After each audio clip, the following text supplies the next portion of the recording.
The world is a confusing place, filled with all manner of shimmering distractions that take our conscious mind and our immortal souls and subvert them into the most basal of human emotions.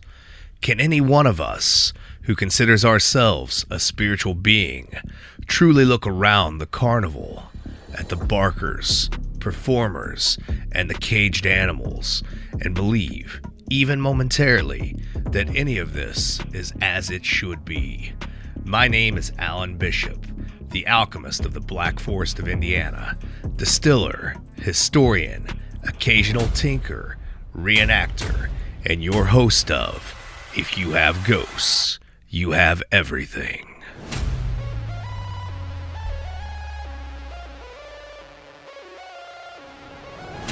Have you ever noticed the world isn't quite what it presents itself to be? That something is just a little off kilter, just a little out of focus. Perhaps that movement you caught out of the corner of your eye was more than a shadow, that weight on your shoulder more than fatigue. I have lived my whole life like this, aware, awake, and waiting for the next experience, positive or negative. Always apprehensive, always analyzing. I believe that spiritual warfare is real. I believe from societal observation that others are becoming acutely aware. I believe that many are being influenced by forces unknown in a negative and spiritually deprived way. I see soft disclosure in every corner of pop culture. Join us as we pull back the curtain, as the veil thins, and reach with us into the ether to reclaim the truth on If You Have Ghosts, You Have Everything.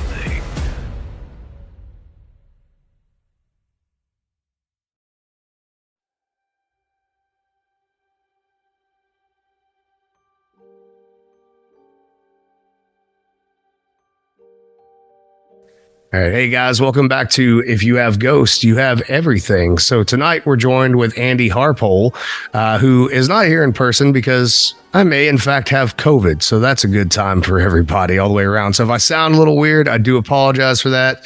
Andy, if I start coughing, man, I'll try to mute when I start coughing because that happened earlier on another podcast I was on. And, you know, thankfully it wasn't live. So it's not like living out a nightmare. But Andy is actually, is it president of Friends of Eastern Cemetery? Some of you might remember the Eastern Cemetery walk that we talked about with Daniel Main on the show this past, what we called our bonus spooky season back in October. And Kim and I went down and we actually went on the cemetery walk. We've done these before at Crown Hill Cemetery up in Salem, Indiana, and Daniel's always done a great job there. And I thought what he did at Eastern Cemetery was beautiful, specifically because, you know, I've been aware of Eastern Cemetery for a long time, and tonight we're going to get into exactly what Eastern Cemetery is, what makes it a unique site, etc. But I never really, I guess, knew the history of it. I knew that when I was in my early 20s living on Bardstown Road, you know, that it had a reputation to it, and that it was a sometimes hangout for people who certainly shouldn't have been hanging out in cemeteries at night for whatever that's worth. But I didn't know really, I guess, any of the history and the background of it. And so going to that cemetery and being able to experience, you know, the actors playing some of the people who were buried there and some of the big name people who were buried there, some of the people in history that should be better remembered than what they are, was a pretty amazing experience. And then researching some of the history of it, finding out, you know, it's a dark, kind of dreary history, but with a lot of light that can be brought to it and light that can be brought through it through people who are interred there as well. It's kind of mind blowing to look through it. So I wanted to bring Andy on here to talk about the cemetery, because who better than the president of the Friends of Eastern Cemetery to tell us what the cemetery was, what it can be again, how we might be able to help with some of the things that have happened in the past going into the future. So thanks for coming on, buddy. Thanks for having me. This is great. I'm really excited to be here. Great. Awesome. Well, can you, I guess before you start, kind of tell us a little bit about yourself, you know, where you come from, your background, and then you can lead into some of the Eastern Cemetery lore and the history, and we'll just jump right down into that alley and get into the history of the whole thing. Right on. So I'm from Louisville. I've lived in Louisville all of my life except for 2 years when I left and lived in Ohio to go to school. But came right back and was happy to be back. I spent a lot of time, I guess, as a kid in the Highlands, Barstown Road, which is kind of, I guess, how I ran into Eastern Cemetery originally. But yeah, so I guess so. Eastern is a place that I would kind of go walk around, and it was different than most of the other cemeteries, I guess, that I've been to around town because, I mean, the obvious circumstances led to the conditions being very bad. It's almost 30 acres, and back in the old days when I used to walk around there, spring, summer, fall, the grass would be 7, 8 feet tall. I mean, it was just in really, really bad shape. And I actually, I remember walking around and thinking somebody ought to do something. And then at some point I was at home watching TV and there was, I guess, a news story where somebody was out there with a film crew and it was around Memorial Day or some holiday. I think it's probably Memorial Day. And they were standing in the tall grass and saying, hey, this is crazy. Somebody needs to do something. And I yelled at the TV. I'm like, well, you're out there. Why don't you do something? And then it occurred to me that, well, I've been out there too, and I could do something. And so that's kind of how the whole thing started. Yeah, that's kind of the way it seems like with any kind of history that has any value or meaning to somebody. The first person that says that to themselves, well, somebody should do something, it usually ends up being you're the one that cares enough about it to have to do something about it, So Yeah. So, at the time I had a little oddity shop in Louisville called the Louisville Stigmatorium. And it was kind of in its infancy stages. But it got a pretty big social media following fairly quick.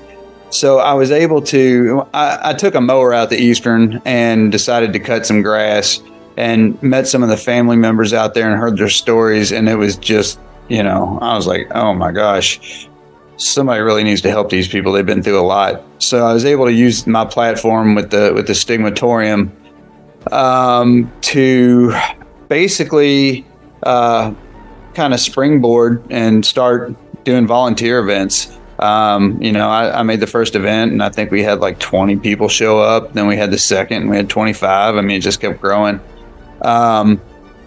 So that's kind of how we got it going. And then, when it seemed like people were going to come back on a fairly regular basis, then it kind of I made its own Facebook page, and I actually ended up closing down the Louisville Stigmatorium because it was in the building of another business I had that the economy kind of killed. So that whole thing went away, and I moved on to different job to a different job, and just kept the cemetery going on its own independent volunteer thing. So.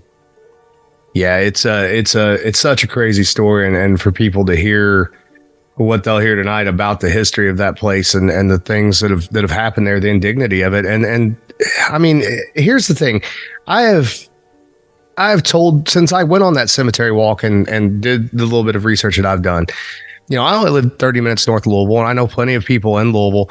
A lot of our friends and the distilled spirit scene, because I'm a distiller for a living, so most of my friendships are related to that to some degree or another. But the number of people that are even in Louisville or surrounding Louisville that had no idea about this story, had no clue, and to think about the fact that it's right next to not only Cave Hill Cemetery, right? That's literally its neighboring cemetery, as beautiful and gorgeous and well maintained as what it can possibly be with the names and the dignity that it has, but also for it to be there on Bardstown Road in the center of the Highlands, where everybody has walked by it for literally generations. That's been the road that you go to that has all the cool little shops and all the fun stuff to do, and everybody walks by that place. And I'm sure that there's 1 out of 20 of us, kind of strange-minded individuals that look over that cemetery and go, I wonder what the story is there, but that nothing had ever happened with it up until this point.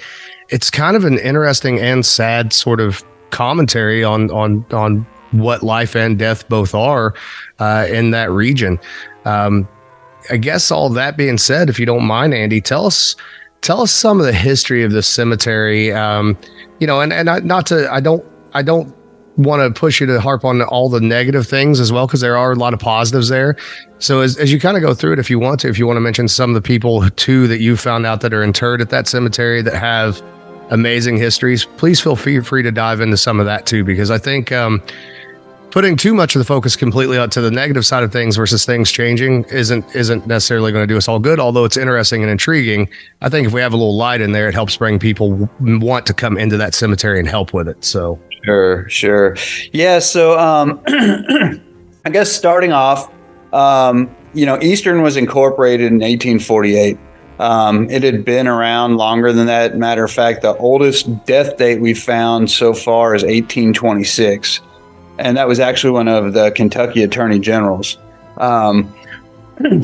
So there's reason to believe that it's been around, even longer than the incorporation date. It was initially started off by some of the Methodist churches in town, and there was 3 of them. It began with 7 acres, and then grew to, they bought another 7 acres.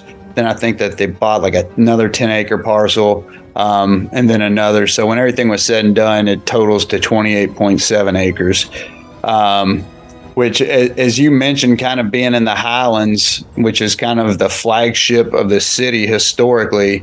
It's kind of crazy that a parcel this large can go so completely overlooked by the city and so many people in the city, especially that it's a cemetery. On a positive note on that too, thank God that it never got redeveloped, because that has happened many times in every city, to wipe out a cemetery or a part of a cemetery for development. And thankfully that has not been the case, but and that's happened all over Louisville. So, I mean, some of the oldest cemeteries in the city are now, they may have a basketball court over them, park, and there's a long, sad history of around the city and the cemeteries of that happening. And I've always said, if Eastern was half the size that it is, it would be high-rise condos. Yeah, it'd be gone for sure.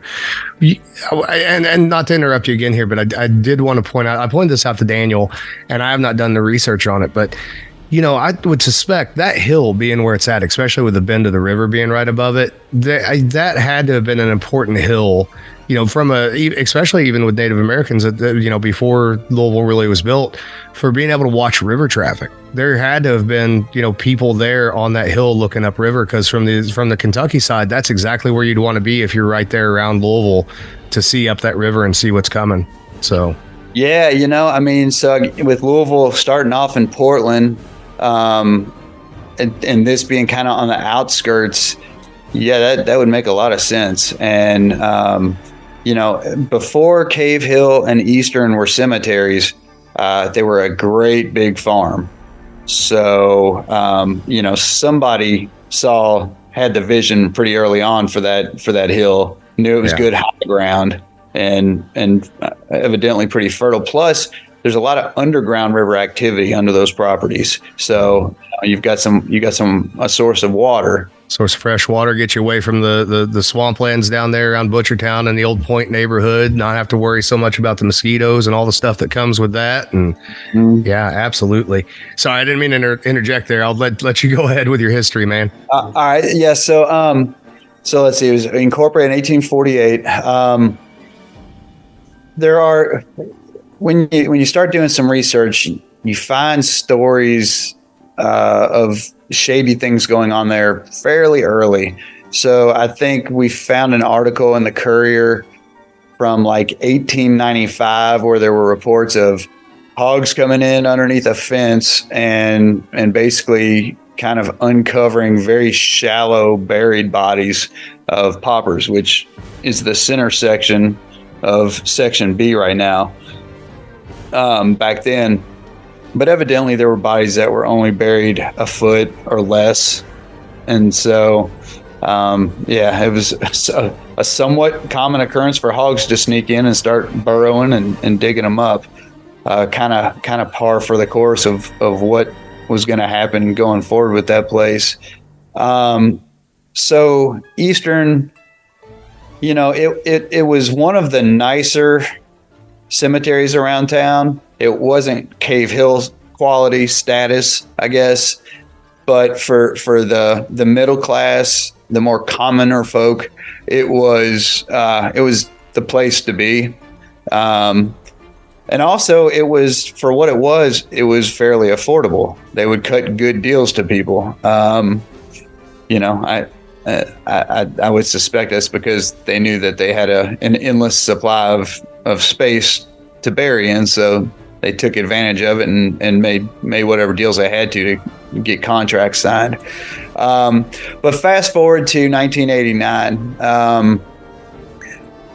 An employee at Eastern named Bob Allen, who was a grave digger, he hadn't worked there for all that long, but he had worked in other cemeteries, and he was alarmed and very put out by what they were asking him to do as a grave digger, which was way different than the scope of work at any of the previous cemeteries he had worked at. So basically, when they would tell him to go dig up a grave because they had a burial coming in the next day, he would go start digging and find bones and coffin, casket parts and pieces. And when he would go in and tell them, hey, I ran into something here, something's not right, they'd tell him to just proceed and dig. And so he did as he was told for a while. He did, voice his objection to doing so, which from, talking to him was widely ignored, and he received reprimand for bringing it up. And it wasn't something that they really wanted to talk about. He was just to go do his job as he was told. And so he did until he didn't. So he called the Attorney General's office one day and basically tipped him off. He said, hey, there are some really shady things going on here. I think it's been going on for a long time. You all need to come down and look into it.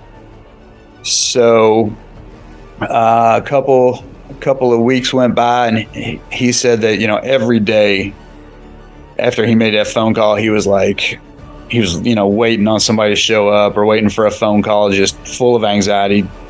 Didn't know if he had made a mistake calling, because he had no idea what to expect. So one day a guy named Jim Caldwell showed up, and I believe there was somebody else with him. I can't remember that fellow's name, but they kind of came in under the auspices of doing an audit. And so they went to the front office and said, hey, we're doing an audit. We need to go through your records and this and that. So they were provided all the records and access to anything that they needed. And basically, they started looking through the records and trying to, make heads or tails of what they were seeing. At some point, they figured out, or they were pretty sure that they had figured out, that there was a coding system to the records. And so they kind of did a deep dive into that. And they started coming up with numbers that just didn't seem possible. And so at some point they kind of regrouped and they said, look, we're pretty sure we figured out there's a coding system. We're pretty sure we've cracked it, but there's no way that what we're seeing could possibly be right. So they elected to bring in some archaeologists to do some digs to see if there was even a possibility that the numbers they were seeing might be accurate. So they brought in the archaeologists, one of which was Phil de Blasi.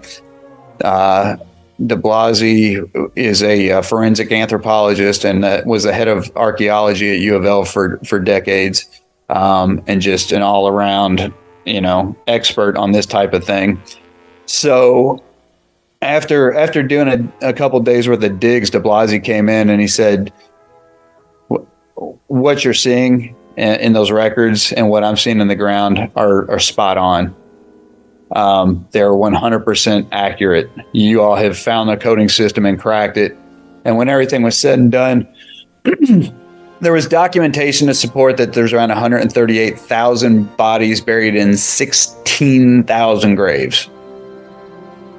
So, wow. Yeah, that's to put that in perspective, that for every gravestone you see out there, that's roughly 9 burials.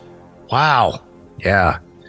Yeah, I didn't, and I had made the mistake of not doing the math up until now, but that is, that paints things in even a more drastic light than what I was thinking while we were there. So, well, and to put it in an even bigger, I guess, perspective for you, you've been over to Cave Hill, I'm sure. yep.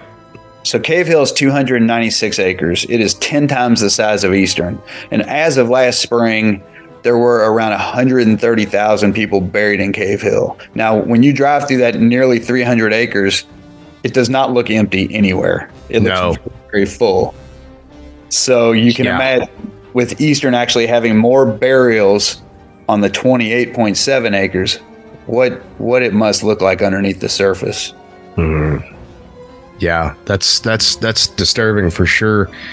So this is, and I know there's some more modern history coming into the Friends of Eastern Cemetery and everything too, but this is something that had been going on presumably for pretty much the duration of the cemetery there. Was there ever a point, do you think?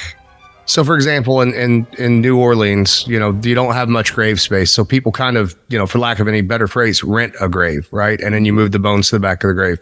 Was there ever a time where this was being marketed in that way to the people? Or was this just because I think I remember reading like it was an every 20 years thing, they would start to offer a grave plot again, potentially, basically. Or is this just something they were doing and they weren't mentioning to anybody? They were just hoping that everybody that came to visit that grave had died by that point. So no, it's always been marketed as a traditional burial cemetery. There, in New Orleans, places that are, sea level, and you only have so much real estate where you can do things. That kind of stuff is disclosed up front, agreed on. Everybody knows that it's going on. Nothing like that ever went on with Eastern. It was all completely, shady and fraudulent actions. And so, another question to throw in there, and I know it's kind of speculative, but you mentioned the 3 Methodist churches that were sort of involved in that. And I know that one of the really cool things about Eastern and the cemetery and the people who were interred there is that, it was one of the very first cemeteries that was open to, African Americans, etc., to come in to be buried, and whites, African Americans, everybody buried in the same place. Which on the face of it, sounds, oh wow, that's really interesting for the time period that cemetery was started. But was that a money making thing? Is that why they did it? As opposed to doing it out of the kindness of their heart, unfortunately. Well, one thing you can say about these people that orchestrated all of this mess at Eastern is they were very business savvy, and they took advantage of any and all opportunities that they could come up with. At the time, Eastern had the only crematory in town and had all the contracts, all the commercial, all the contracts with the different funeral homes. So, they had a lot of assets. And really, the crematory, that was the golden goose. Now to go back, what you were asking about as far as let's see, where were we before that? The burials of pretty much anybody, all mixed together there. So yeah, but before that, we were talking about something else, and I'm brain farting. Oh, the rent-a-grave thing was before that too. Yeah. So that was never something that was, discussed with anybody. Interestingly enough, after probably 3 or 4 years out there and talking to families on a regular basis, we kind of stumbled onto something. And basically it was one of those, it was like one of those light bulb moments. After we had heard the exact same story from multiple families, And I mean, they would almost tell the story verbatim. And what it was is evidently the people running Eastern had figured out there's a science, I guess, to the amount of time between a person, attending a funeral for a loved one, and then the time that they come back to visit. And I don't know how long that is, but what they figured out is if they could constantly keep the landscape changing and confusing people, then the people would have to come back to the office. So let's say you go in and you're looking for somebody's grave. When you bought the plot, they gave you a Japanese yew, or maybe 2 Japanese yew. These are evergreen bushes. So they told people. What they knew about these Japanese yew is that when you plant it, within the first couple years, it's going to grow into a tree, a 10, 15, 20 foot tree. So the landscape out there was ever evolving intentionally. So they would tell you, hey, so when you come in, we're going to do your burial over here on the right next to the wake house. When you come back, just look for your bushes and you'll know where to go. So the people would come back and they'd be like, I remember this area, but I was looking for my bushes and there were no bushes. I couldn't find them anywhere. And that's because those bushes had turned, literally like a 2 foot tall bush had turned into a 20 foot tall evergreen tree. So they would go back to the office and they say, hey, I'm trying to find my so-and-so's plot. And I thought I knew exactly where it was, but I don't know. Things just look different. I don't recognize the area. So at that point, the person at the desk would pull out a Rolodex, and they go through the Rolodex and they pull out that card, and they say, "Oh, we're actually redoing the map for that section. It's down in the basement. It's a great big mess. It's probably going to take 6 months or possibly even a year to get it right. So if you want to check back with us, then we should be able to help you." Some of the people that we've talked to said that they just didn't come back. Some of the people said that they did come back, and they would go back to the office and get that same excuse or some other excuse of why they couldn't help. So what they were doing, though, is they were taking that Rolodex card and putting it in another Rolodex. And so at the end of every month, year, however they were doing it, they had a record of every grave that was getting visited. Wow. So then they take that to the map and they say, okay, over here in section 21, we've got 300 gravestones. Only 9 of them are getting visited. So that's a pretty slow area. Let's go ahead and start reselling plots. So the deception here is deep. This is not just on the face of it, like real simple stuff. This is like full on hardcore fraud with Correct. People's family members and their remains. I didn't know that part. I had not ever heard that. That's just insanity.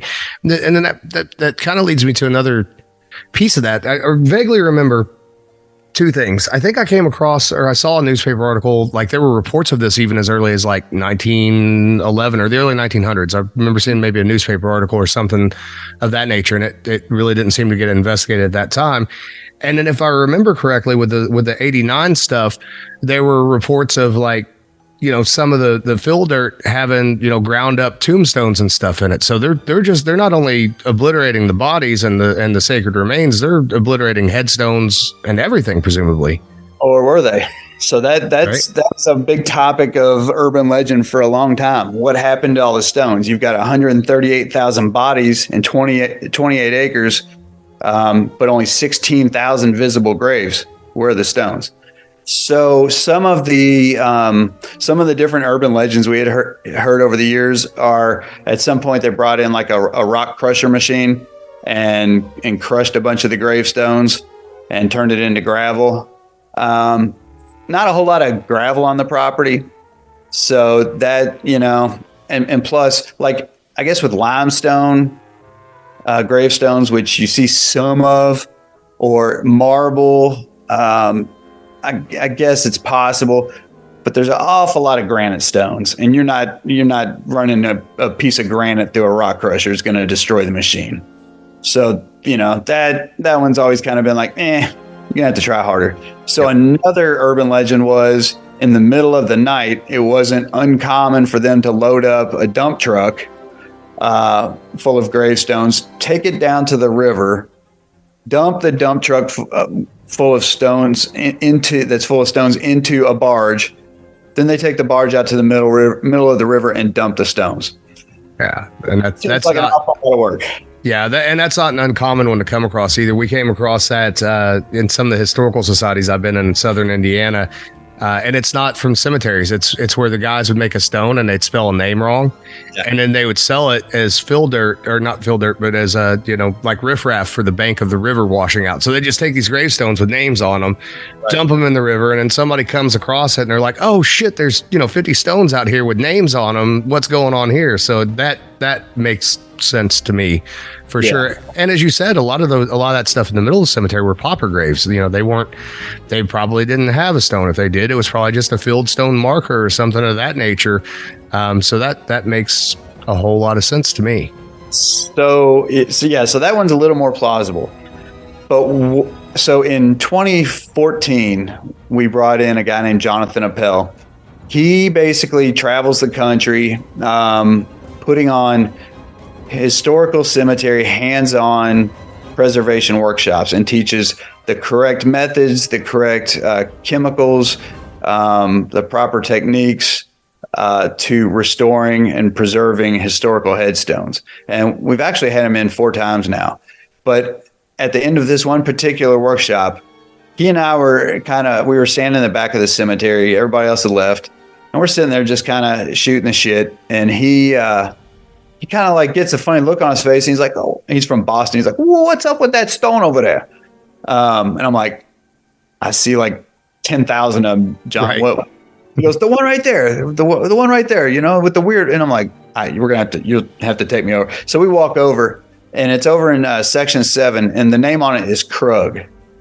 And it's actually, I think, the biggest stone in that section. So it kind of stands out. And I'm like, well, what are you seeing? What's got you tripping on this thing, man? And he said, well, look at where how the name is. He goes, so on every other gravestone, you see like the stone is flush and the letters are carved in, but they're basically still flush, or they're raised. He goes, this one is countersunk in where the name is. And I'm like, oh yeah, I see what you mean. And then we got closer, and it's actually double countersunk in. So there's like a step and then another step, a flat area where the name is. And I look at the back of the stone, and I'm like, it's like that on the back too, because you figure. And I'm like, why would they do that? And he goes, sometimes they'll do that, like if they spell it wrong, they just resurface it and then put the name in. But he goes, I can't believe that they did it twice. And I looked at the back, and somewhere back there, and I'm like, yeah, that's kind of weird.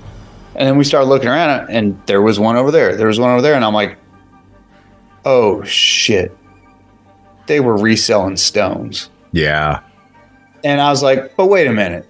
And he's like, yeah, that's totally what they're doing. I'm like, but wait a minute. Wouldn't it be kind of a huge pain in the ass for them to like pick up these stones and put them in a truck and take them into town and have them reground? And he goes, man, that's not how they do it. They've got a portable sandblasting thing that they can put right on it. They can do it in 15 minutes, right where it's. And I'm like, oh, another level. Yeah. Not to be terribly morbid, but that's, this is If You Have Ghosts, You Have Everything. We talked about Daniel Main earlier. So one of our best friends is Jeremy Elliott, who's the county historian for Washington County, Indiana. And he lives in the overflow house for the museum. And I pick on him all the time because he's got craziness in his house. Yeah. So one of the things he has is the old county cooling board, right? Like, I don't want that in my house. But the other thing he has 2 caskets, and they're both children's caskets. And one's fine because it was new. The other one was one that washed out in White River that apparently had been used. So we always joke with him about his gently used casket store. So, because you kind of have to, but I'm glad it's him living with it and not me. So yeah, right. But I'm trying to remember where I was going with that next. So kind of touching on the stuff in 89 and all that goes down with the crematorium. Was there fraud involved in all of that stuff too, or is that something that's still like not really known because evidentiary it might not be as easy to prove? Or there are some stories about there are some stories about some problems with the way that the crematory was run, especially by, and I need to be real careful here because it's there was a certain cadaver department that that supposedly was not returning boxes of body parts back in an ethical manner. So it's always signed and agreed upon in contract that if you donate your body to science or a cadaver department, they do whatever they're going to do to it, and when they're finished, they put all the body parts back into one box with only that person's body parts. It's not to be mixed with anybody else, anything like that. And supposedly, they found several dozen boxes full of, 8 arms, 10 legs, 2 heads, rat, Rice Krispie treat, and everything else. I mean, at the time, I think I was probably like 14. So I wasn't there. I don't know. I had nothing to do with the place at that point. However, the people I've heard it from, they have no reason to lie. Right. And they were very adamant that, they didn't want the name of that facility being mentioned. And there's also some speculation that there may have been a relationship with and this is all speculation. This is not, I do not know this to be true, but there's some speculation that there may have been a local motorcycle gang that had an in with the place. Well, I was in my head, growing up in, 30 minutes north of Louisville and being around, plenty of shady characters in my life in Pekin, Indiana.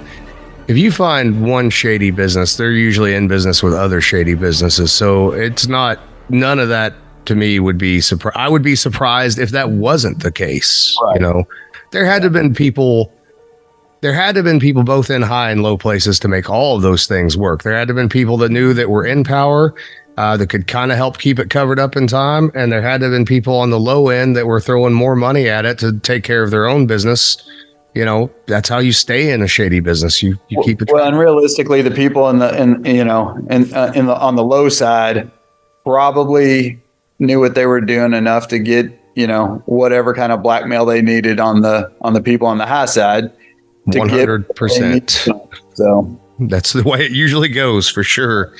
So yeah, I was always curious about that, because that was one of the other things I'd seen in one of the articles I read, was when they did the archaeology and everything, that they had to remove the I don't know what you call it, where they have their cremated remains at. They had to remove a lot of that because of vandalism, and that some of that had never been claimed by a family. Like 70% of them been claimed, but not all of it. So some of it still sits in the U of L archives. Yeah. So Phil basically he was court ordered. Once the cemetery should have, by state statutes, it should have been taken over by the city. To kind of paraphrase the statutes, there's one that says any abandoned cemetery in the state of Kentucky is supposed to be taken over, owned, protected, and maintained by the city it's in. There's another statute that basically says that anybody that takes over a cemetery in the state of Kentucky, if there's any knowledge of improperly interred bodies, whoever takes it over is responsible and liable for it. So in 89, they sat down and started crunching numbers on what the families could come after the city for if the city took it over. And it was like $58 million. And at that point, that's kind of when the whole court case got thrown out on a technicality and the whole thing just disappeared. And, Wow. That shouldn't have fallen on the taxpayers. That being said, it shouldn't have been handled the way it was handled, and just completely like that. I mean, the city just pretended like they didn't have a clue what was going on. Yeah, And that's crazy. And my understanding of it too, the guys that were sort of heading this up at the time, they really didn't get much out of this as far as any kind of punishment, really. no, I think that they were probably puckered up for the first couple of years as it went on, because proceedings were started against them to have them indicted. But then at some point around 1992, they went in, had their final board meeting, walked away, never looked back, never got in trouble. So, it just disappeared overnight. And back to the columbarium.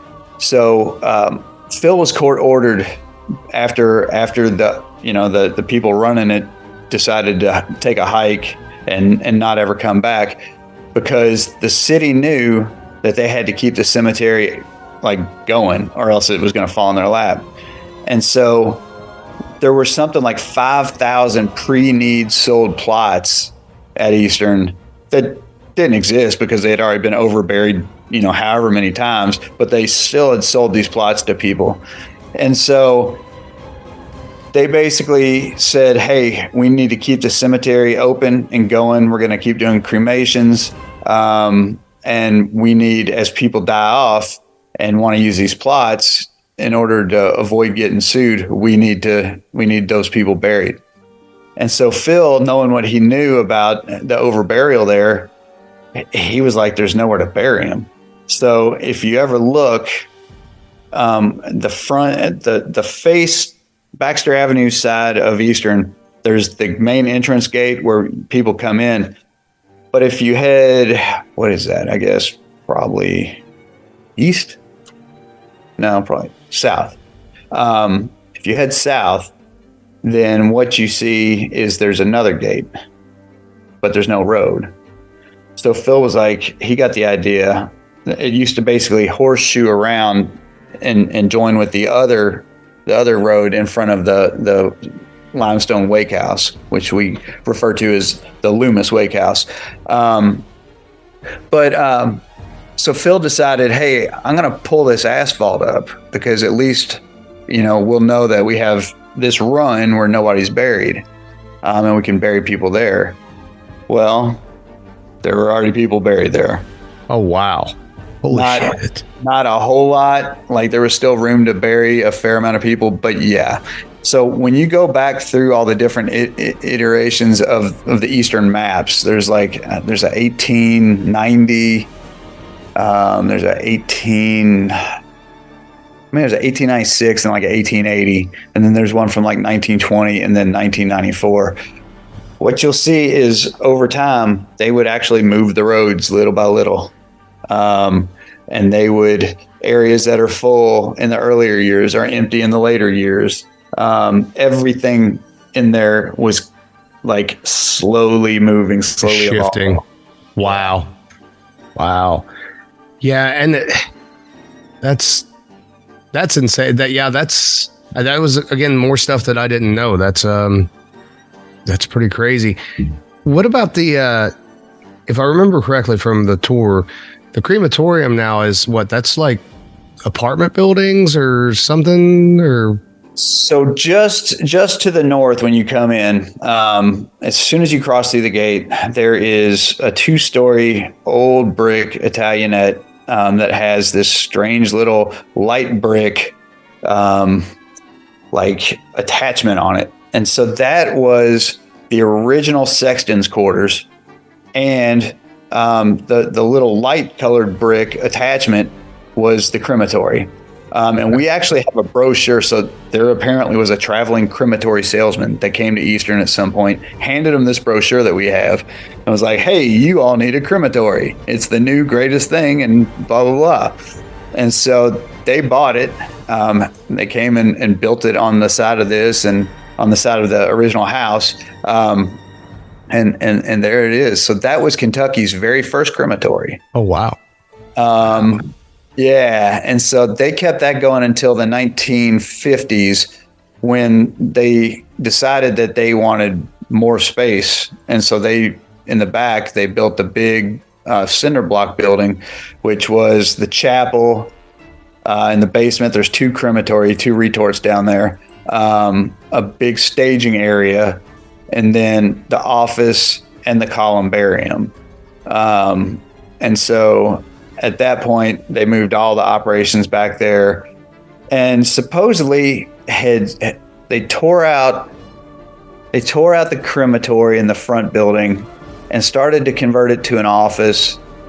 I guess almost like a retail rental, like real estate. They wanted to start doing it like a commercial real estate deal. They got halfway through building the office and then decided to turn it into apartments, which apparently they got halfway through and just kind of stalled out. After all the corruption surfaced and was found out, once they kind of figured out that they were bulletproof and weren't going to get in trouble, they sold that place off, did a quick claim deed onto somebody, and it was taken over and turned into apartments. So yeah, now it's privately owned by a couple that live in Indianapolis, and they use it for, they have a couple long-term rentals in there. Wow. So. Well, one thing I do want to make sure that people know, and then I want to get into what happens after, 92 and all that stuff, and what you guys are doing there, as well as maybe touch on any of the paranormal stories you might have heard over the years. But I don't want people to have the mistake that haven't been there of not thinking. So you guys, first of all, have done a great job of grounds maintenance. The place looks awesome. That wake house alone, if you're at all into that sort of Victorian Gothic era looking sort of thing and architecture, first of all, the cemetery itself is beautiful. Despite all the tragedy that's there, it is a beautiful place. But that wake house alone is worth the visit to see. Yeah, that's awesome, man. That's beautiful. He's got a tattoo of it there. That's really cool, man. That's something, living in the middle of nowhere, we don't have many of those. I know where there's one that's left in the county. All of them are wood structures up here, and just like anything sort of east of the Mississippi River, if it's made out of wood, the mushrooms will eat it eventually. So, the fact that there's one left is amazing. But to see that there and that to be the centerpiece, and presumably that never moved from the spot that it's in, I wouldn't think. But it was actually getting ready to a couple of years ago, possibly. Oh no! Yeah, there was. And I'll tell you off the air who it was later. But there was somebody pretty high up in the city that decided that.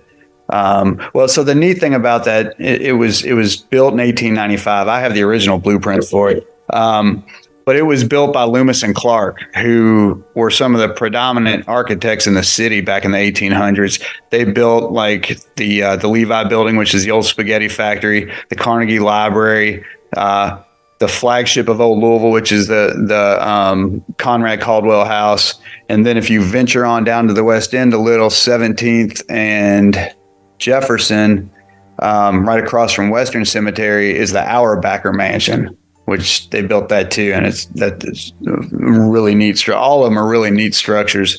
Their architecture style is way different than anybody else's around. And just everything is so ornate and so beautiful. But so the story with the wake house, and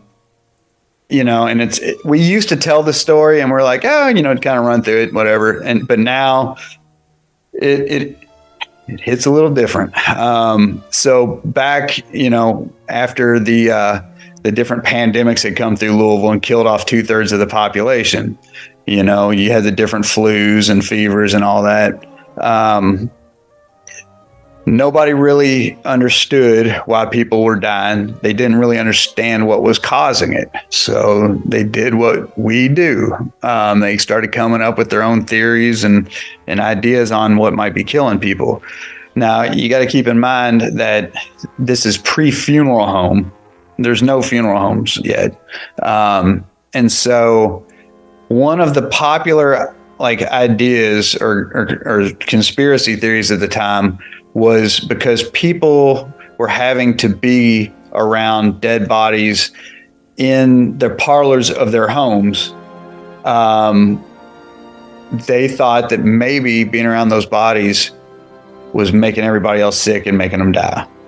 So Loomis and Clark came up with the idea of why not take the wake out of the home?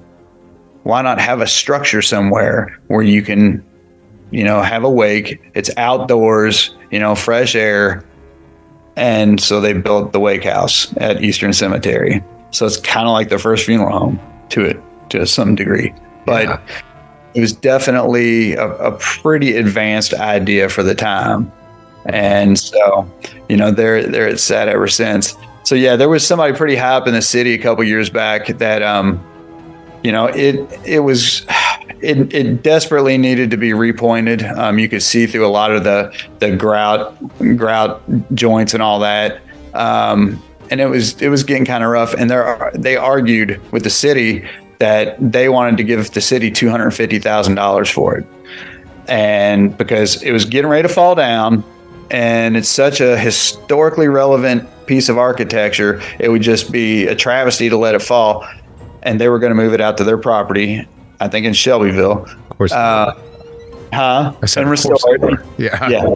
And all that. And then the city's kind of like, oh, I don't think we can do that, because if we did that, that would be like acknowledging that we have some kind of jurisdiction over the cemetery. And they're like, look, what if we move it over to Cave Hill and turn it into our family, mausoleum or whatever? And the city's like, oh, I just don't know.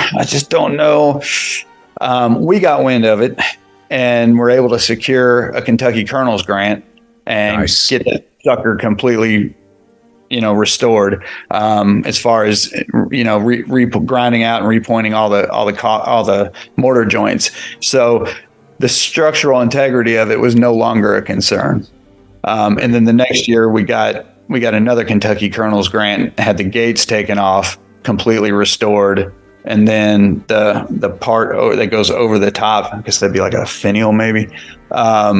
Somebody had knocked it out and stolen it. And we actually, makes me sick, we found a bunch of receipts for a local scrap metal place. Oh, man.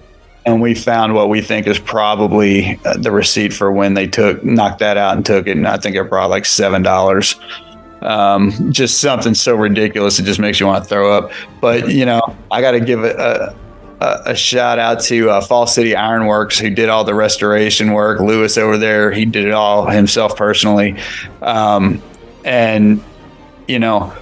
told him when he was restoring the gates, I was like, look, I want to recreate the part that goes over the door. And we found one picture from way back in the day, and it was basically just two flat stock bars that go from side to side, just enough to keep somebody from going over the gate. And I don't know if you noticed it or not. So Lewis kind of went along with it. He's like, oh yeah, I'll do that. Well, when he brought the gates back and installed them and installed that part over there, he had hand forged I wish I knew what that would call it, the header part or whatever, to match it architecturally, matches all of the like spirals and things in the gate. It is beautiful work of art. When I saw it, I about fell out. I mean, it's the way it should have been originally. Yeah, it's amazing you said that thing about them wanting to move the wake house. How amazingly lucky are we that somebody doesn't have the high gold fascia that sits there at the beginning of Frankfort Avenue in their backyard, because somebody probably argued for that too. So what I think there's one other building that was still from the old Point neighborhood, and that's all that's left of that. And we're lucky that anybody. How many times I mentioned. When I worked at Copper and Kings and I was there for 2 years, I'd mentioned the Point, and people who've lived in Louisville their whole lives had no idea what the hell the Point was. I'm like, well, for a long time when I was growing up, it was a junkyard, and now it's a botanical garden. So it's been a little bit of everything. So, yeah.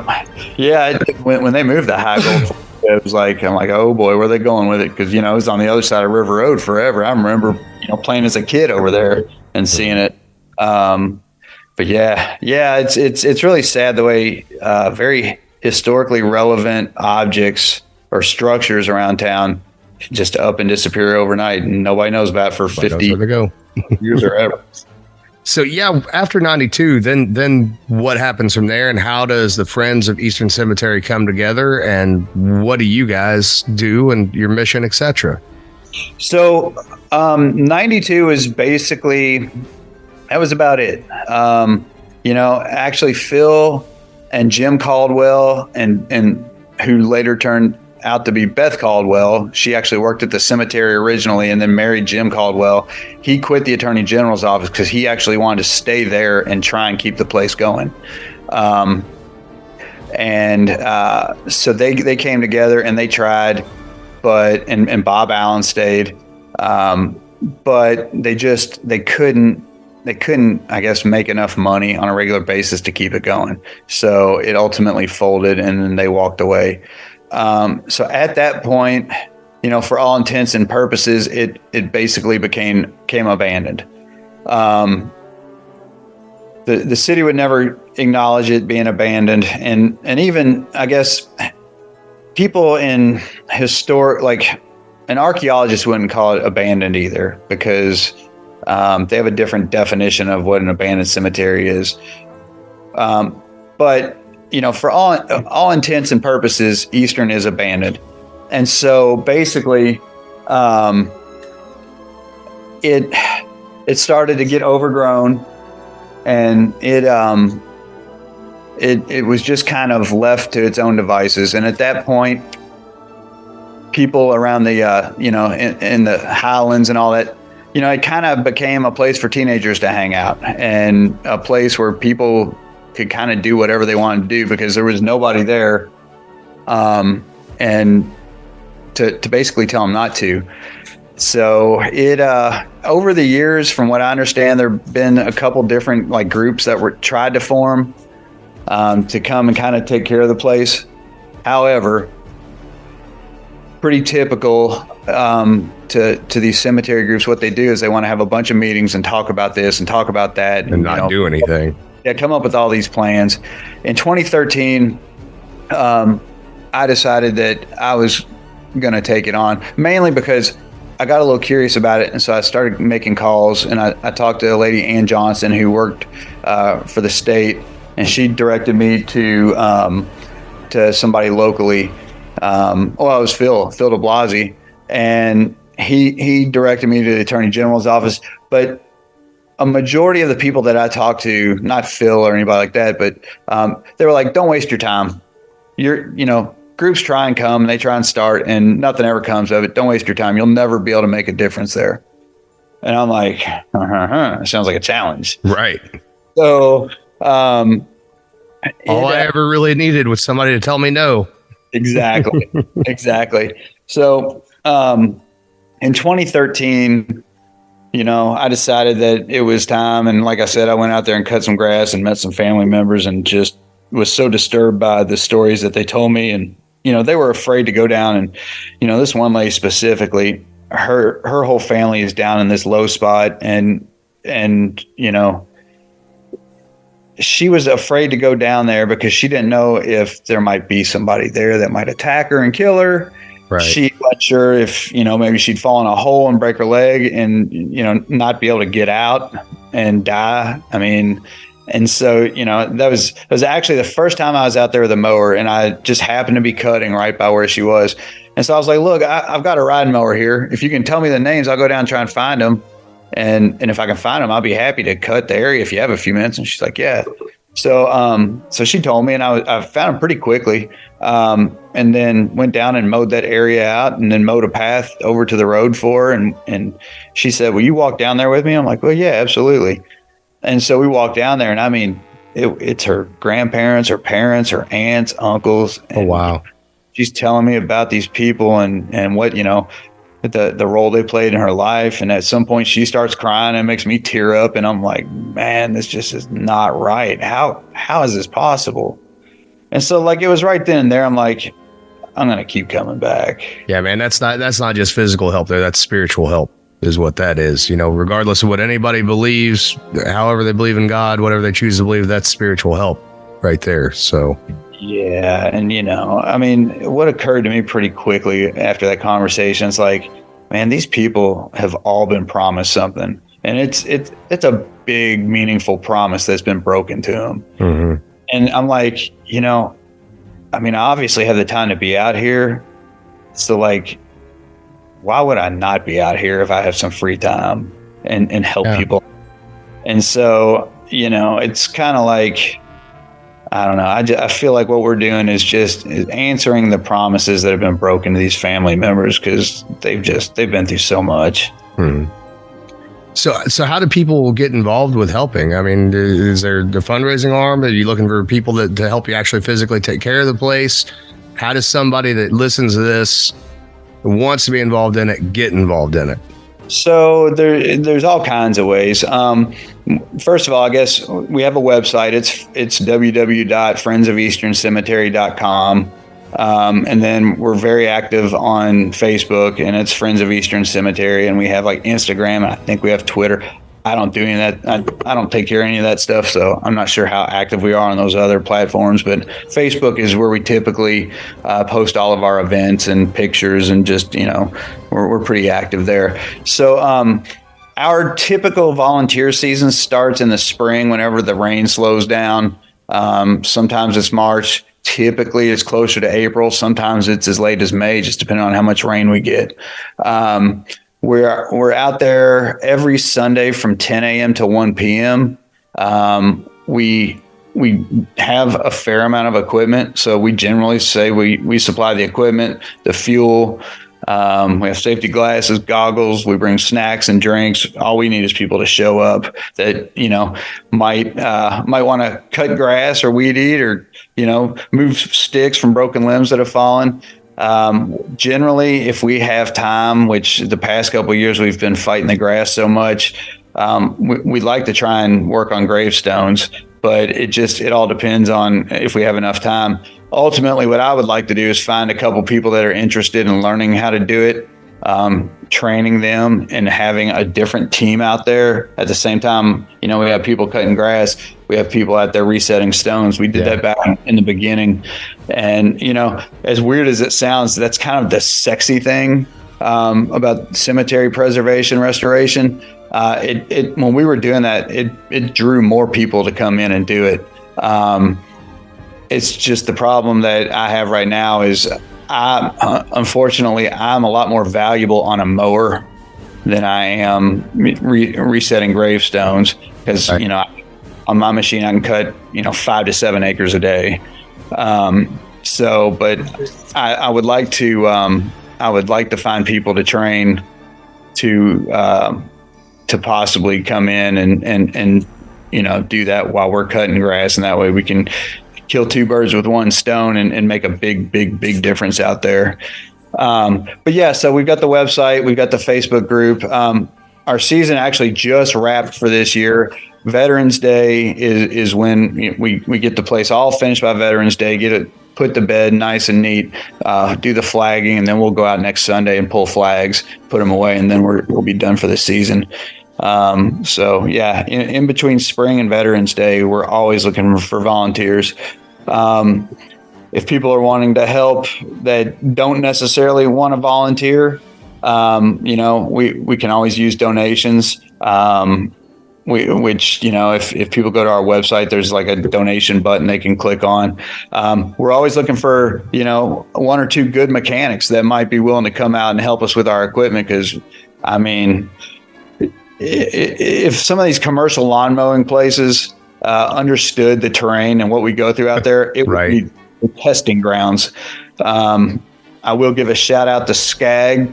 They have been awesome, and they contacted us directly and really helped us out with equipment for multiple years. And Skag mowers are the only thing that hold up out there. I was going to say, is being somebody that's mowed a couple of rural cemeteries in the past, and they're small. That's your whole next level right there. I mean, you could not possibly get any harder than what you're dealing with, and especially because you're sitting there. And just put it in perspective for people that don't realize, a cemetery that's not been always taken the best care of in the world, and you're also dealing with, you're on top of the caves there and the sinkholes and everything else. So. Well, and they would sell people the concrete vaults, but that doesn't necessarily mean they would put them in. And so you can on a chilly morning when the grass is cut, you can go out there and see the frost on the grass, and you can see the low spots of where everybody's buried. Yeah, the only other place I'd ever been, I'll throw this in there for people from Washington County that hear this. The only other place I've ever been that reminded me of that was the old county poor farm here in Washington County. There's several hundred burials there, but there's only 2 or 3 gravestones. And if you go out there and you look, especially in the springtime, you can see it with the flowers where people plant flowers. The graves aren't even in rows, and they're just, there's a grave here, and then there's a grave cat a corner over here, and then there's another one, here, and so that's a tiny cemetery compared to what you're dealing with, but I'm sure it's kind of the same thing, and you can see where they sink in. So, well, and I don't know if you've driven around to the back. Once you get around, make the first 2 turns, and you start heading back, the road starts kind of like a sine wave pattern, and if you were to get out of your car and go lay down in one of those spots, it would fit your body right just size. Yeah, right, so, right. Well, before I will ask you the paranormal question one time here at the end, but I did not want to make that the basis of this show in any way, shape, or form. This show, I want everybody listening to it to be aware. This show is literally to try to bring some attention to you guys. I don't have a huge audience, but the audience I have is pretty dedicated, so maybe we can get some good out of this. One thing I do want to ask you though is, and completely understand if you don't have any that come to mind immediately, but can you talk about maybe a couple of people that are interred there that were pretty important in history? Just some names and a couple facts or something. So, let's see. So, I guess the first one that comes to mind is Rudell Stitch. He was a boxer back in the 60s. Anybody back then that were familiar with the boxing scene in the country and knew anything about up and comers knew that there were 2 guys getting ready to come out of Louisville, Kentucky that were going to completely change the face of boxing in America and really throughout the world. And one of them was Cassius Clay before he was Muhammad Ali. And then the other one was Rudell Stitch. Ali was a heavyweight. Rudell Stitch was a welterweight. And both of them were just like, there was a buzz about these 2 guys. Everybody knew that it was getting ready to get wild. And so, unfortunately, not too long before the fight that was supposed to catapult Rudell up into the limelight, he was down at the locks, and he was fishing with some buddies of his, and he saw some guys go over in a boat. And ironically enough, the same thing had happened the weekend before. He jumped in, he swam out, drug them all back into shore, got them all in safe. A week later when he tried it, he went out, got the first guy, got him in, went back after the second guy, and they both drowned. So, that was the end of his story. He left behind 5 children and a wife. Right before, he was one of the biggest boxers in the world. That's crazy. Yeah. And then let's see, Reverend William J. Simmons is buried out there, who was an emancipated slave that Simmons Bible College is actually named after. Let's see, there's Philip Tompert, who was a 2 or 3-time mayor of Louisville. Let's see, who else?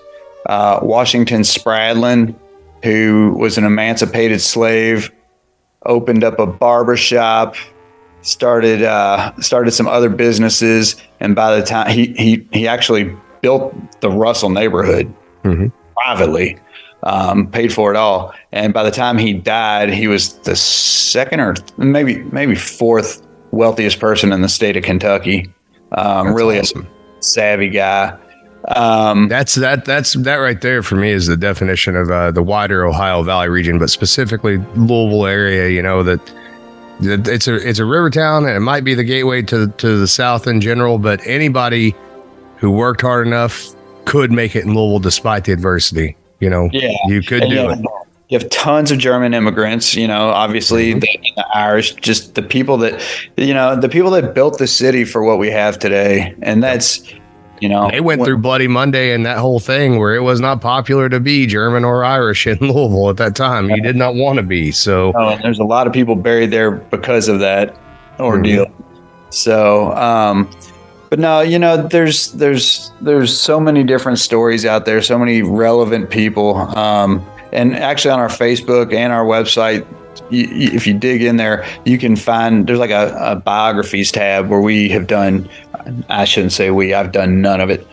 Stephanie Buzan and Savannah Dar, who are the other board members, they spend all kinds of time researching and writing up these biographies on people out there, and just have done a wonderful job, putting to light the stories. And that's kind of how that tour came about, because they put so much work into all these different biographies. When we talked to Aaron and Daniel and them, and they were like, are there any stories? It's like, we already had everything there. So all that legwork was done. They just came and brought the crew out and made it happen, which was so cool. It was really a neat thing, and we look forward to doing that again for sure. Yeah, man. I hope that continues for sure, because that was a really, really cool thing. And hopefully when it happens again next time, I don't know how everything went the second night, but we were there the first night and we absolutely loved it. But it was so weird for me because there was like one person on our tour that I didn't know in some way, shape, or form, because I'm pretty sure what Daniel did is he brought everybody from Washington County into Louisville. But it'd be great to see more Louisvillians, there the next time. But I will tell you this: one thing it was really cool that happened there, and it's always weirdness with me, anyways. I'm a distiller by trade, and so everything I do, it attracts people that are involved in distillation. So I never actually met anybody that was listening to the show that didn't know about what I do through my career. And then that night, you guys had somebody that showed up because I had Daniel on the podcast, and he said something to Daniel about, yeah, I heard about this on If You Have Ghosts, You Have Everything. And Daniel's like, well, that guy's right back there. And this guy comes over and he starts talking. I'm like, well, shit, this is the first time I met somebody that, didn't know I was a distiller or didn't, associate me with the industry in some way, that listened to the podcast. So that was the first time that I had that moment of like, oh hell, people are listening to this thing. So that was actually Owen Leach. Yeah, he's a local, like, I guess, mortician, and just he's been kind of involved on the peripheries with the cemetery. He does a lot of like history. He's real interested in people that are buried there, and just the cemetery in general. And so, yeah, he had said something. I'm like, oh, dude, that guy just walked by. And he's like, what? No way. I'm like, yeah, he's right there. So that was a great experience for me, because that had never happened before. I was like, oh, I'm in the right place here. This worked out this way. So for sure. I got to catch up with him too, because we had a short little conversation, and he had mentioned that it's just a tangential side thing, but he had mentioned at one point in time that one of Madame Blavatsky's followers was actually in Louisville and had done some work in Louisville, and I'd love to follow up on that story. But that being said, I think this is a good place to delve in here real quick. And again, this is normally a Paranormal 14 High Strangeness show. I didn't want this episode to be all about that, because there's no reason for that. It's a weird enough place as it is, right? But do you have any stories, or have you heard any stories over the years, just a couple of them that you might be able to tell about anything weird in the cemetery? I will say this before you even start. The cemetery itself, and every cemetery's got a feeling to it, right? And I'm not one that necessarily believes ghosts spend a lot of time hanging around cemeteries, but if they're pissed off, then sure, if I believe that everyone, again, regardless of whatever one's spiritual belief is, everyone leaves some kind of imprint of their quintessence, their essential character on this plane when they leave here. Mm-hmm. So that cemetery certainly had a presence to it, I would say. And I would even say this, and I've said this about the tour at Crown Hill in Salem, Indiana, too. I think sometimes with these actors that are playing the characters, and I've had this happen when I do reenactments, historic reenactments in general, sometimes when you're playing a character, some piece of that character or that person can sort of inspire you, even if you don't realize it. And there were at least two instances I can think of on that tour where I felt like there was something very inspired happening there. So that's as far as my paranormal experience there goes. Yeah. So, and take that for whatever you will. That could just be me reading into shit because I'm weird. So, but yeah. So I guess at some point I've heard a story about a woman in white who basically walks the baby section, which is over kind of by Cave Hill Corner. And she's supposed to be perpetually overseeing all the babies back there. I've never seen her, and I don't know anybody who has either. But that is one thing that I've heard. You know, Eastern definitely has a feeling, and it was that feeling that I guess initially brought me in, and made me want to keep like coming. It felt really sad, like it wanted help. And now when I go in there, you know, there's some days where it kind of feels like it used to, but not nearly as bad. But it feels a whole lot lighter to me now than it did, you know, 10 years ago when we started. It just, man, it was such a sad place. Just, I don't know. It just felt so miserable. Yeah, I remember going in there in the early 2000s, and it, you know, it was late at night, and we were, you know, drinking and doing whatever we were doing, but it had the feeling to it then, you know, there was certainly a feeling of, hey, we don't need to be here doing this, but, you know, add this into the feeling of what I got while I was there too, real quick. You can tell that there's that sadness there, but there's also, and I joked, this is going to sound incredibly morbid, but it's also funny because I think, you know, a lot of people are pranksters, and they continue, whatever their quintessence is, continues to be a prankster. So at one point I looked at my wife and I said, this feels like that scene in the Addams Family where they're playing Wake the Dead, right? It felt a little playful that night. So I think it was a good thing. Yeah, well, it definitely is a unique place. And, you know, we should probably, for anybody who grew up in Louisville in the 80s, 90s, whatever, nobody knows. It's kind of like you were saying earlier. Nobody really knows what Eastern is. We, you know, for years when we tell people where it is, they're like, "Oh, I thought that was like the shitty end of Cave Hill," and it's like, well, there is no shitty end of Cave Hill. But anyway, so, you know, after the first couple of years of trying to explain people where it was, because I would explain and they're like, "What? Baxter Avenue? What? There's Cave Hill." I'm like, "Nah." So the best directions I've ever figured out how to give anybody, which only people that have been in Louisville for a long time will understand now, but when you stumbled out of the front door of Phoenix Hill Tavern, walked across the street, you went right through the entrance to the cemetery with that girl you were with, and they're like, "Oh yeah, yeah." That's awesome. That's Eastern Cemetery. Yeah. Now everybody's like, "Oh, I know that place." But yeah, it's definitely a place that has interesting feelings to it. You know, I will say probably, well, hands down, the scariest thing I've ever seen out there is how grossly people in the neighborhood misuse it. You know, they use it as a place to dump garbage, plant trees without any kind of permission, which is a Class D felony, throw yard waste. They use it as a dog park. They use it for whatever it is they feel like what they did. You know, it's getting better now because we've raised a lot of money. Plus, we've got the gate automated now, so it opens and closes. That's awesome. Been tremendous for security. But yeah, just this weird sense of entitlement because nobody's ever told them no.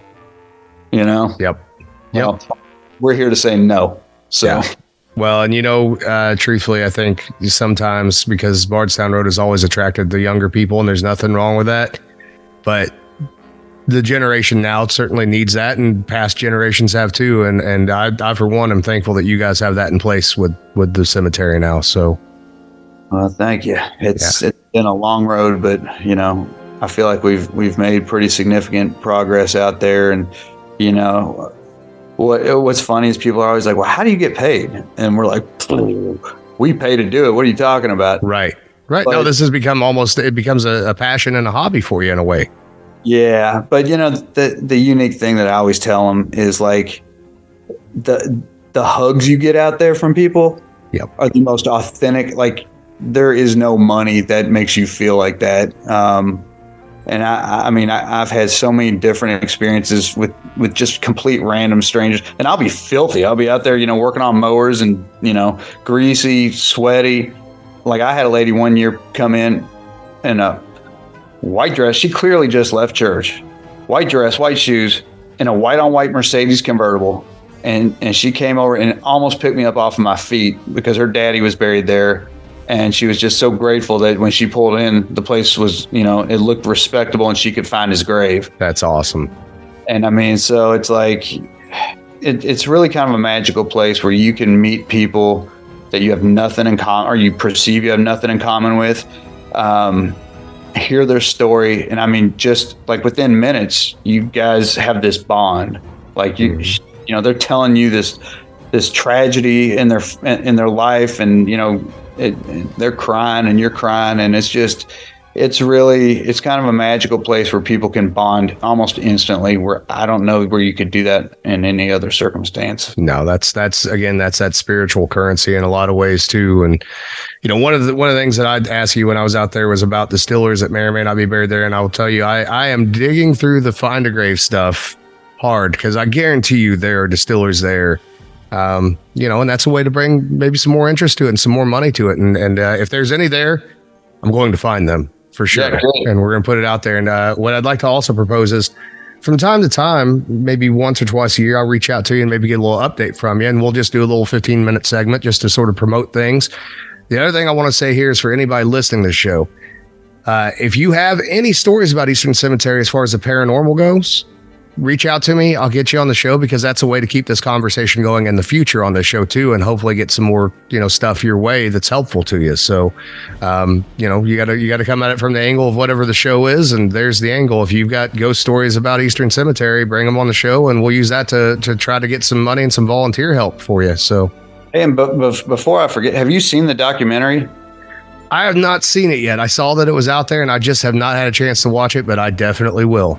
Yeah, you'll definitely want to check that out. It's called Facing East, and it's on Amazon Prime, Tubi or Hulu, one of those, Apple Store, iTunes, and it's on YouTube. So I mean, there's plenty of places where it can be viewed for free as well. So, but it really does a good job at telling the whole story. Tommy Baker and his crew, you know, they put it together. They approached me in 2013. They're like, you know, it's going to take us about 6 months to film it and wrap it and all that. And I just laughed.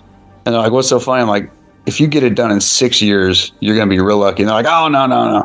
Well, 6 years exactly. It released in 2019. We were debuting it at Village 8. And it just happened to be the weekend that the world shut down. So typical for Eastern Cemetery. Always something, man. Always something, dude. Yep. Well, I'll tell you what, man. I commend you. I think what you're doing is awesome work. Keep it up, you know, and I hope it continues to head in the right direction for everybody, and bring some peace to the people who are interred there and the people who are still around to mourn those people that are interred there. So it's important stuff. And, you know, how we as a society treat our dead is sort of a reflection of how we as a society treat each other, but also how we treat ourselves. So, you know, there's not a lot of people who have the proper respect and love for themselves in the first place. And so they're definitely not going to reflect it onto the living people around them, and certainly not the people that went before them. So exactly right. But, well, I appreciate it, Andy, and we'll reach out to you, and we'll make sure we keep up and keep the ball rolling on this thing, brother. That sounds good. Thank you so much. No problem.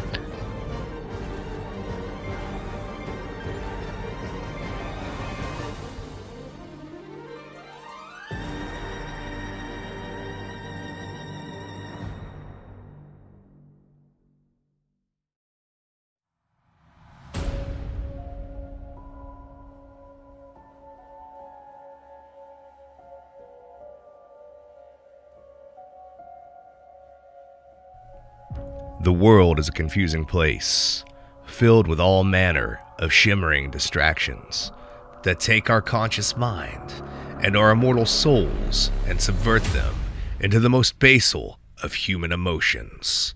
Can any one of us, who considers ourselves a spiritual being, truly look around the carnival at the barkers, performers, and the caged animals and believe, even momentarily, that any of this is as it should be? My name is Alan Bishop, the alchemist of the Black Forest of Indiana, distiller, historian, occasional tinker, reenactor, and your host of If You Have Ghosts, you have everything.